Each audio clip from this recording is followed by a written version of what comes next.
새해가 시작될 때 제가 그런 생각을 했었습니다. 새해만 되면 새로운 출발이니 시작에 관한 이야기를 많이 하게 되는 것 같아요. 이제 아무래도 새로운 한 해가 시작되다 보니까.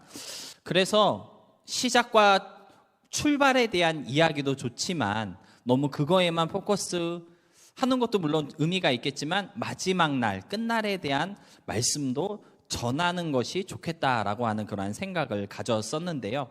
그런데 사실 종말에 대한 이야기라던가 또는 하나님의 심판에 관한 말씀, 세상 끝날에 대한 주제로 설교를 하는 것이 쉽지는 않습니다. 왜냐하면 이 주제 자체가 조금 무거울 수 있고요. 또 사실은 우리가 생각할 때는 그렇게 즐거운 주제는 아니기 때문에 그런데요. 그런데 지난주에 설교 내용 중에 그런 내용이 있었습니다. 사도 바울이 벨릭스 총독에게 예수 믿는 믿음이 무엇인지 들려주면서 세 가지를 알려주었는데요. 첫 번째는 의에 대해서, 두 번째는 절제에 대해서, 그리고 마지막으로 말해준 것이 무엇냐면 장차 오는 심판에 대해 말해주었다라고 성경은 쓰고 있었는데요. 우리 사도행전 24장 25절 말씀 함께 보도록 하겠습니다. 사도행전 24장 25절 말씀입니다. 바울이 의와 절제와 장차 오는 심판을 강론하니 벨릭스가 두려워하여 대답하되 지금은 가라, 내가 틈이 있으면 너를 부르리라 하고. 여기서도 보니까요, 이 벨릭스가 아마 의와 절제에 관한 이야기를 들을 때에는 괜찮았을 것 같아요. 그런데 장차 오는 심판에 대한 이야기를 들을 때 두려움이 생겼던 것 같습니다. 그래서 지금은 가라, 나중에 틈이 있으면 그때 다시 들을게, 이러한 말을 한 것 같은데요. 사실 그렇게 벨릭스와 마찬가지로 이 종말, 끝날에 대한 이야기 또는 장차 오는 심판에 관한 이야기는 우리에게는 그렇게 좀 즐거운 주제는 아닌 것 같습니다. 하지만 신약 성경의 대부분을 쓸 정도로 성령이 충만하였고요, 하나님의 뜻이 무엇인지 밝히 알고 있었던 사도 바울은요, 예수 믿는 믿음을 가진 사람들은 장차 오는 심판에 대한 믿음을 가지고 있는 사람들이라고 벨릭스 총독에게 알려주고 말해주고 있었던 것입니다. 따라서 종말에 대한 이야기, 세상 끝날에 관한 말씀, 장차 오는 심판에 대한 성경의 증거가 좀 익숙하지 않고 또 어려운 주제일지라도 예수님을 나의 구주로 믿고 고백하는 사람이라고 한다면 이에 대한 지식과 이해를 가지고 있어야 할 것입니다. 그래서 오늘 이 시간에는 장차 오는 심판에 대한 말씀을 좀 나누어 보려고 하는데요. 심판이란 무엇일까? 그리고 그 심판을 통해 하나님이 이루시고자 하시는 것은 무엇인지, 그러한 믿음을 통해 우리는 어떤 믿음의 매력을 보여주며 살아갈 수 있을지에 대해서 함께 생각해 볼 때에 좀 그날 그때에 대한 성경의 가르침을 통해서 우리의 믿음이 조금 더 단단해지는 그러한 귀한 시간이 될 수 있기를 소망합니다. 첫 번째로 성경에서 증거하고 있는 이 심판에 대해서 함께 생각해 보면 좋을 것 같습니다. 여러분, 먼저 심판에는요, 두 가지 기능이 있다는 것을 우리가 좀 알아야 할 것 같은데요. 첫 번째 기능은 죄 있는 사람을 죄인으로 확정하는 기능이 있습니다. 그리고 두 번째 기능은요, 그 반대로 죄 없는 사람을 죄 없다라고 확인시켜주는 기능이 이 심판이라고 하는 심판이 가지고 있는 두 가지 기능인데요. 세상 법정에서도 마찬가지인 것 같아요. 죄인에게는 당신은 죄인입니다 라고 선포할 때도 있고, 또 죄 없는 사람에게는 무죄, 죄가 없다라고 선언하기도 하는데요. 그런데 많은 경우 우리가 심판 또는 재판이라는 단어를 들을 때 친숙한 느낌보다는 두려운 느낌을 갖게 되는데요. 그러한 이유는 무엇이냐면 아무래도 이 죄를 정죄하는 심판의 기능 때문에 그런 것 같습니다. 마치 나의 어두운 부분들, 떳떳하지 않은 모습들이 이 심판을 통해서, 재판이라는 것을 통해서 드러나고, 그래서 내가 죄인이라고 확정될 것을 두려워하기 때문에 우리는 이 심판이라는 단어에 대해서 어떤 두려움 또는 거부감을 느끼고 있는 것 같은데요. 그런데 여러분, 사실 심판은요, 죄인을 죄인으로 정죄하기 위해서가 아니라 죄 없음을 드러내기 위해서 심판이라는 것을, 재판이라는 것을 진행하는 것입니다. 죄 없는 사람에게 당신은 죄가 없습니다라고 확인시켜주고 말해주는 것이 심판의 순수 기능에 더 가깝다라는 것이죠. 그래서 한국의 형사소송법의 그 기본 중에 그런 말이 있다고 합니다. 아마 여러분들도 많이 들어보셨을 텐데요. 10명의 범죄자를 잡지 못해도 1명의 억울한 피해자는 만들지 말라. 그런 얘기 혹시 들어보셨나요? 뭐 드라마 같은 데 보면은 가끔 인용돼서 나오는 말인데요. 이 형사소송법의 기본에서 얘기하고 있는 것처럼 이 심판의 목적은요, 억울한 일을 당하지 않게 하고 죄 없는 사람에게 당신은 죄가 없습니다라고 하는 것을 확인시켜주는 그러한 순수 기능이 있다고 볼 수 있다는 것이죠. 여러분, 성경에도 보니까요, 하나님께서 예수님을 이 땅에 보내신 목적은 심판을 하기 위해서가 아니다라고 말씀하고 있는 것을 우리가 볼 수 있습니다. 다시 말해 죄를 정죄하고 벌하기 위해서 예수님이 오신 것이 아니다라는 것이죠. 우리들이 잘 알고 있는 요한복음 3장 16절, 그리고 그 바로 다음 절인 17절을 보면요, 이런 말씀이 있습니다. 우리 함께 보도록 하겠습니다. 하나님이 세상을 이처럼 사랑하사 독생자를 주셨으니 이는 그를 믿는 자마다 멸망하지 않고 영생을 얻게 하려 하심이라. 하나님이 그 아들을 세상에 보내신 것은 세상을 심판하려 하심이 아니요 그로 말미암아 세상이 구원을 받게 하려 하심이라. 여기서도 보니까요, 하나님의 관심은 정죄하는 심판에 있지 않아요. 하나님의 관심은 어디에 있습니까? 구원에 있다고 성경은 증거하고 있습니다. 그러니까 우리가 성경에서 이 심판이라는 단어를 듣고 또는 성경에서 말씀하고 있는 이 심판의 개념을 이해하려고 할 때 먼저 가져야 하는 그 어떤 마음이 있다고 한다면, 그것은요, 하나님의 심판은 우리를 정죄하고 벌하기 위한 것이 아니라 하나님 사랑을 증거하는 도구구나, 그러한 생각을 먼저 좀 가질 수 있어야 할 것 같습니다. 그런데 우리는 종종 하나님의 심판을요, 잘못 이해해서 또 잘못 전하고 가르칠 때가 많았는데요. 오늘 본문에 나오는 그러한 말씀을 인용하면서 나중에 하나님이 심판하실 건데 그 심판 이후에는 막 죄 있는 사람 다 불바다에 던져 넣으실 거야. 그런 심판 받고 싶지 않으면 빨리 예수님 믿어야 해요. 심판에 대한 두려움을 이용해서 막 협박하는 어조로 그렇게 하나님의 심판을 전할 때가 있었던 것이 사실입니다.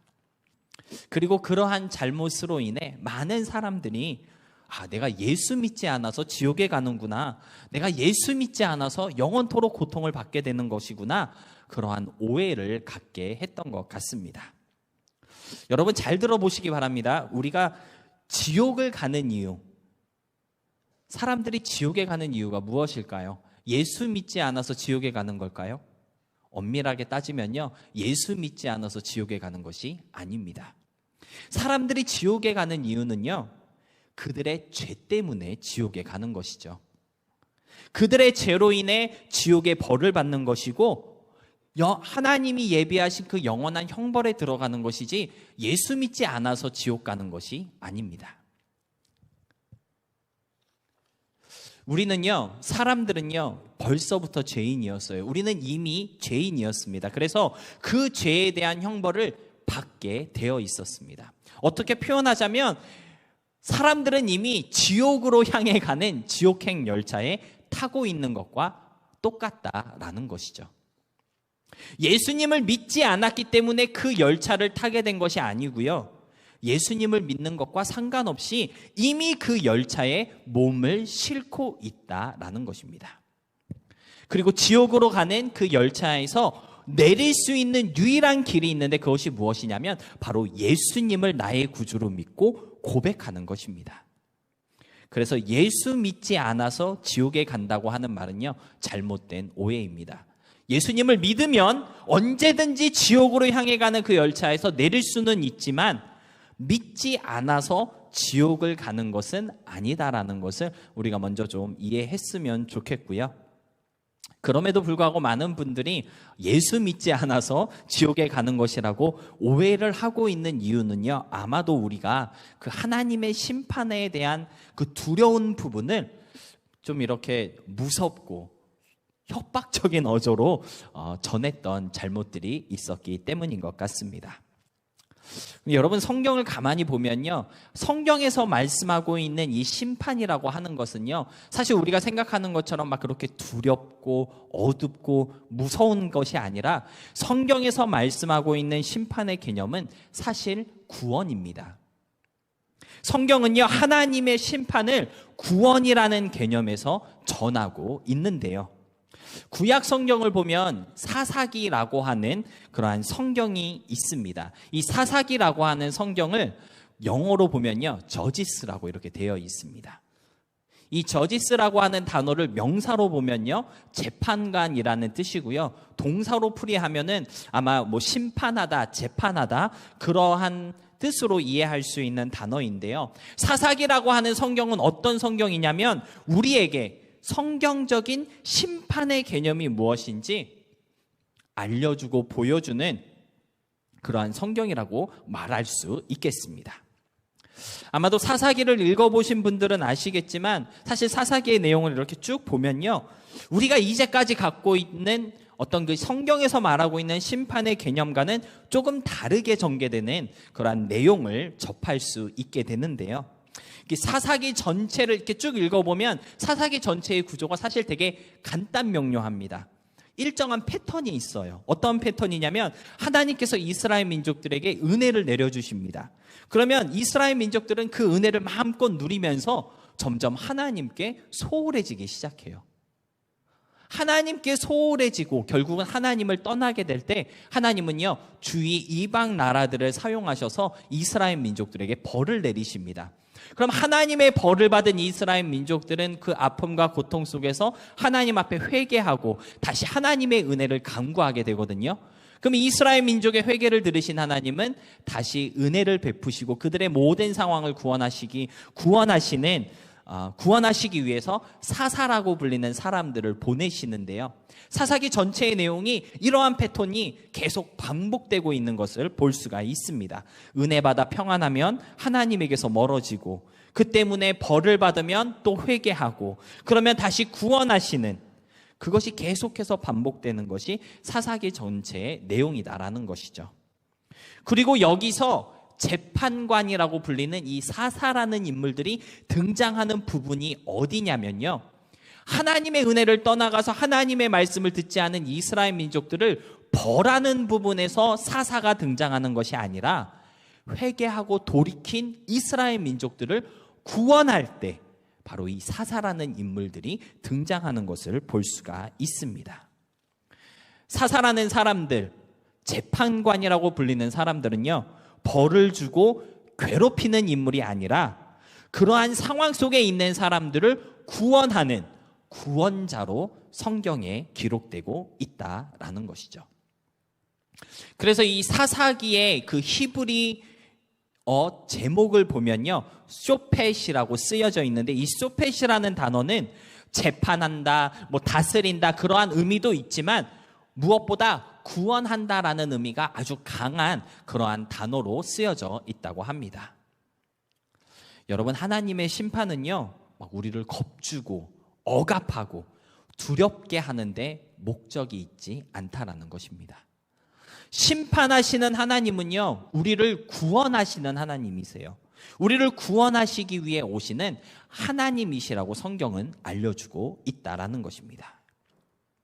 하나님의 심판이라던가 또는 마지막 날, 그날 그때에 대한 성경의 가르침은요, 우리에게 겁을 주거나 또는 두려운 마음을 주기보다는 오히려 감사하고 평안하고 기쁘고 구원의 그 어떤 행복을 회복해 하는, 그러한 사실을 기억하게 하는 그러한 말씀들이라는 것을 우리가 좀 기억할 수 있음으로써 좀 감사와 찬양의 마음으로 그날을 기다릴 수 있는 그런 우리 모두가 되었으면 좋겠습니다. 두 번째로 하나님의 심판의 목적이 있는데요, 하나님의 심판의 목적이 무엇인지 생각해 볼 필요가 있을 것 같습니다. 앞에서 말씀드린 것처럼 심판의 1차적인 기능은요, 구원함에 있습니다. 그런데 성경은 한편으로는 엄중한 심판에 대해서도 말씀하고 있습니다. 특별히 오늘 본문 말씀만 보더라도 이 본문의 말씀을 읽으면서 우리 머리 가운데 그려지고 있는 그러한 이미지는요, 사실 막 그렇게 밝고 즐거운 이미지는 아닌 것 같아요. 우리 본문 13절과 14절 말씀 다시 한번 보도록 하겠습니다. 바다가 그 가운데서 죽은 자들을 내주고 또 사망과 음부도 그 가운데서 죽은 자들을 내주매 각 사람이 자기의 행위대로 심판을 받고 사망과 음부도 불못에 던져지니 이것은 둘째 사망 곧 불못이라. 본문은 분명하고 뚜렷하게 자기의 행위대로 심판을 받게 되고 그에 대한 형벌로 영원한 사망, 영원한 불바다에 던져지게 된다고 선언하고 있습니다. 따라서 구원하시는 그러한 심판도 있지만 엄중한 심판도 있다는 것을 우리가 잊지 말아야 하겠습니다. 그렇다면 도대체 하나님께서는 이러한 심판들을 통해서 우리에게 무엇을 말씀하시고자 하시는 것일까요? 하나님께서 이루시고자 하시는 심판의 목적은 무엇일까요? 오늘 본문을 통해 우리가 분명하게 알 수 있는 한 가지 사실이 있는데요. 본문 11절의 말씀과 같이 언젠가는 하나님께서 크고 흰 보좌를 펴시고 심판하시는 날이 있다라는 것입니다. 언젠가는 우리 모두가 다 하나님의 그 보좌 앞에 서서 심판받는 날이 올 것이다라는 것이죠. 그리고 그 심판을 피할 수 있는 사람은 아무도 없다고 오늘 본문은 분명하게 말씀하고 있습니다. 본문 11절 말씀입니다. 또 내가 크고 흰 보좌와 그 위에 앉으신 이를 보니 땅과 하늘이 그 앞에서 피하여 간 데 없더라. 모든 사람들 숨을 데가 없는 거예요. 땅과 하늘이 피하여 간 데가 없다라는 것은 숨을 곳이 없다라는 것이거든요. 모든 사람들이 다 주님 앞에 나와 심판을 받게 되는 그러한 한 날이 이루게 된다라는 것이죠. 그런데 본문 12절에 심판을 받는다라고 하는 이 말을요, 헬라어 원어로 보니까요, 막 재판한다라는 뜻보다는 구별한다라는 뜻으로 쓰여져 있는 것을 볼 수가 있는데요. 물론 재판한다, 언도하다, 그러한 뜻이 있는 단어이긴 하지만 우리가 이 단어를 들을 때 가장 먼저 떠오르는 의미는 구별한다라는 의미가 먼저 떠오르는 그러한 단어로 오늘 12절은 심판이라는 그러한 단어로 쓰여져 있는 것을 볼 수가 있습니다. 무슨 말씀입니까? 하나님의 심판의 목적이 어디에 있냐라는 거예요. 하나님의 심판의 목적은요, 구별하심에 있다라는 것입니다. 여러분, 구별한다고 하는 것이 무엇일까요? 둘 사이를 갈라놓는 것이죠. 성질과 종류에 따라 나누어 놓는 것, 그것이 바로 하나님의 심판의 목적이다라는 것입니다. 마지막 날 하나님께서 크고 흰 보좌를 베푸시고 심판을 하시는 이유가 무엇이냐면요, 모든 사람들을 구별하시기 위해서 심판하시는 것이다 라는 것입니다. 믿는 자와 믿지 않는 자를 구별하기 위해서, 예수님을 나의 구주로 고백한 사람들과 고백하지 않은 사람들을 나누시기 위해서, 영원한 천국과 또 영원한 사망에 들어갈 사람들을 갈라놓기 위해서 심판하시는 것이다 라는 것입니다.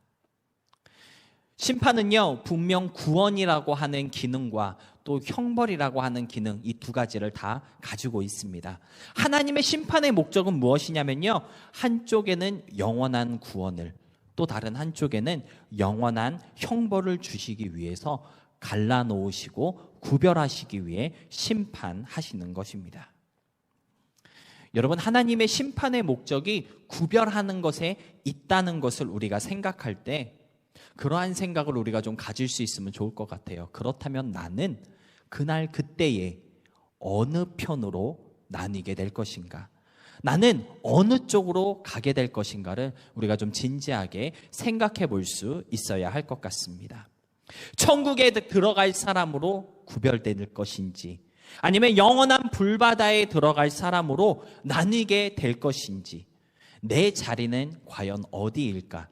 그러한 고민을 좀 해보면서 나의 소속을 지금부터 우리가 좀 분명하게 갈라놓아야 할 것 같습니다. 언젠간 저와 여러분이 서게 될 그 심판대 앞에서는요, 이도 저도 아닐 수는 없습니다. 구원과 사망, 영원한 구원과 영원한 형벌 그 사이 어디쯤 그런 것은 존재하지 않는다라는 것이죠.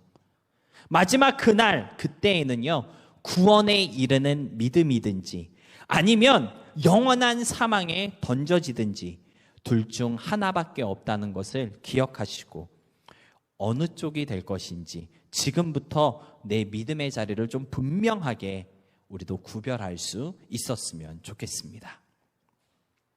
마지막으로 그렇다고 한다면 이 심판에 대한 믿음은 우리로 하여금 어떠한 믿음을 바라보게 하며 또 어떠한 유익함이 있는지 생각해 보고 싶은데요. 사실 오늘 본문 말씀을 가만히 보면요, 오늘 본문에 나오는 모든 내용들이 좀 무섭고 두려운 그러한 내용임에 분명한데요.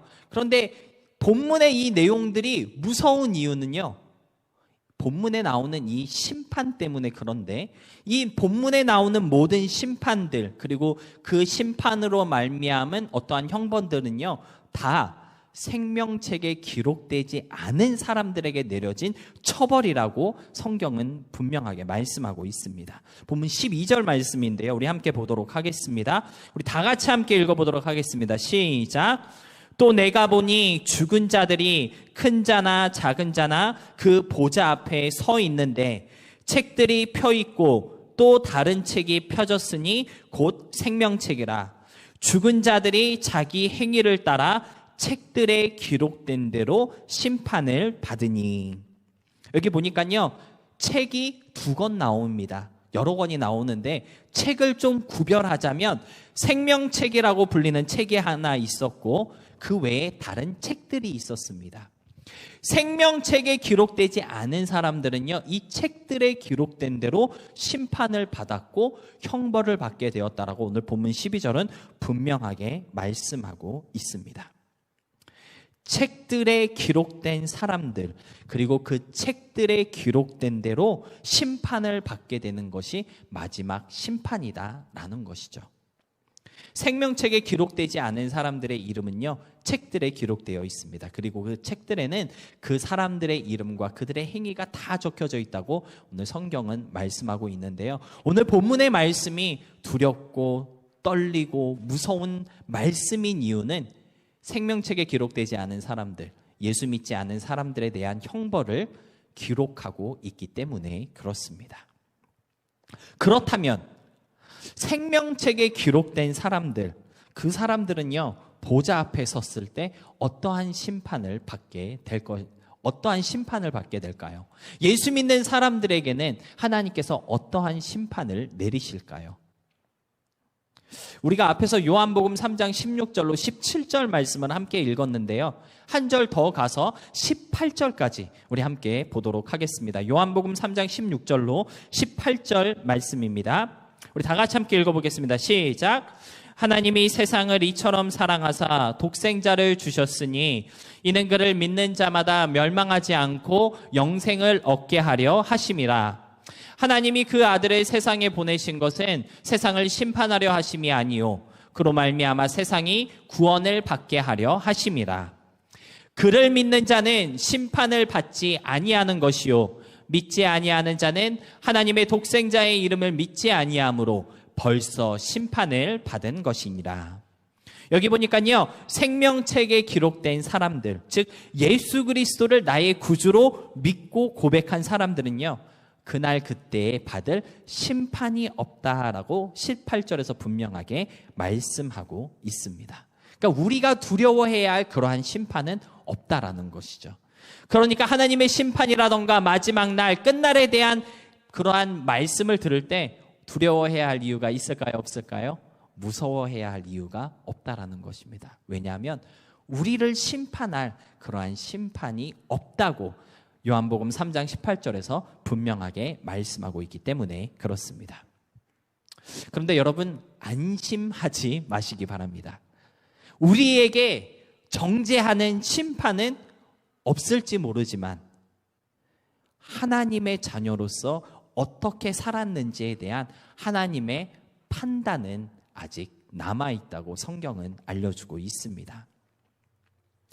디모데후서 4장 7절로 8절 말씀 보면요, 인생의 끝자락을 정리하면서 사도 바울이 디모데에게 보낸 편지의 내용이 나오는데요, 그 편지의 내용이 이렇습니다. 디모데후서 4장 7절로 8절 말씀인데요, 사도 바울은 이렇게 고백하고 있습니다. 나는 선한 싸움을 싸우고 나의 달려갈 길을 마치고 믿음을 지켰으니 이제후로는 나를 위하여 의의 면류관이 예비되었으므로 주고 들어오신 재판장이 그날에 내게 주실 것이며 내게만 아니라 주의 나타나심을 사모하는 모든 자에게도니라. 사도 바울은요, 재판장 앞에 서는 날이 있다라는 거예요. 그리고 그 재판장은 나에게 정죄의 심판을 내리지는 않겠지만 내가 어떻게 살아왔는지를 쭉 보고 나에게 의의 면류관을 주실 것이다.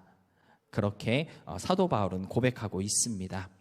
하나님의 자녀로서 어떻게 살았는가, 분명 하나님의 판단이 남아있다는 것을 알고 있었던 사도 바울은요, 선한 싸움을 싸웠고 나의 가야 할 길을 최선을 다해 달려갔으며 믿음을 지켰다라고 고백하고 있는 것입니다. 예수님을 나의 구주로 고백한다면 이제 심판은 없으니까 내 마음대로 살아도 되겠지, 그러한 생각을 가져야 할 것이 아니라 하나님의 판단이 남아있다는 것을 우리가 기억하며 좀 사도 바울과 같은 모습으로 살아갈 수 있어야 하겠는데요, 믿음은 땡이다, 그러한 생각 잘못된 생각입니다. 믿었으면 그 믿음이 운동하고 역사하는 삶이 되어야 하는 것이죠.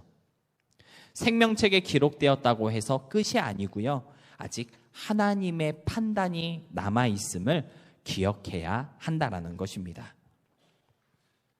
고린도전서 4장 5절 말씀을 보니까요, 이러한 말씀이 나와 있습니다. 제가 한번 읽어볼게요. 그러므로 때가 이르기 전 곧 주께서 오시기까지 아무것도 판단하지 말라.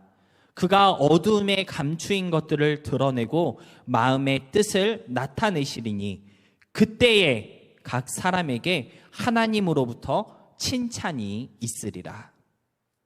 그날 그때에 하나님께서 각 사람에게 칭찬해 주실 것인데, 여러분 그날에 가서 하나님이 나를 칭찬하지 않으신다라고 한번 생각해 보시기 바랍니다. 우리가 하는 판단은 아무 의미가 없다라는 거예요. 그날 그때에 하나님이 하시는 어떠한 판단이 있다라는 것이죠. 그리고 그 판단 후에 하나님께서는 모든 사람에게 칭찬해 주실 것입니다. 모든 사람이 칭찬받을 때 나는 칭찬받지 못한다면 얼마나 부끄러울까요? 하나님 보좌 앞에 섰을 때 좀 부끄럽지 않을 수 있도록 최선을 다해 믿음의 삶을 살아갈 수 있는 우리가 되었으면 좋겠습니다. 마지막 그날 그때에 주님이 우리의 손을 잡아주시며 잘하였다, 착하고 충성된 종아, 나의 즐거움에 참여해라. 하나님의 위로와 그 칭찬을 기대하면서 오늘 하루의 삶을 살아갈 때 매일의 순간을 믿음으로 견디며 나아갈 수 있는 저와 여러분이 될 수 있기를 진심으로 소망하며 축복합니다. 말씀을 정리하겠습니다.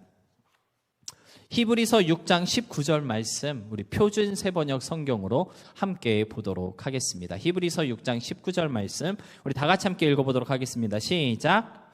우리에게는 이 소망이 있으니 그것은 안전하고 확실한 영혼의 닷과 같아서 휘장 안에까지 들어가게 해줍니다. 여러분, 히브리서 기자는요, 우리에게 소망이 있습니다, 그렇게 선포하고 있습니다. 어떤 소망이 우리에게 있을까요? 그것은요, 장차 오는 심판과 칭찬에 대한 소망을 말하고 있는 것입니다. 하나님께서 언젠간 우리 앞에 심판의 그 자리를 베푸시고 우리를 정죄하시는 것이 아니라 잘하였다, 충성되었다, 고생 많았어, 칭찬해 주실 거라고 하는 소망이 우리에게 있다라는 것이죠. 그리고 이 소망은 마치 우리의 영혼의 닷과 같대요. 우리의 정체성을 잃어버리지 않도록 우리를 든든하게 붙잡아주는 앵커 역할을 한다라는 것입니다. 제가 지난 주일에 말씀을 전하면서 세상 사람들이 믿는 사람들에게 그리고 교회에 매력을 느끼지 못하는 이유 중에 하나는 그들이 갖고 있는 어떤 잣대, 가치관을 우리도 똑같이 추구하고 있기 때문이라고 그렇게 말씀을 드렸는데요. 만일 저와 여러분이 장차 오는 심판에 대한 믿음이 있고 우리를 칭찬하시는 하나님에 대한 믿음이 있다면 우리의 삶의 모습이 조금 많이 달라지지 않을까요?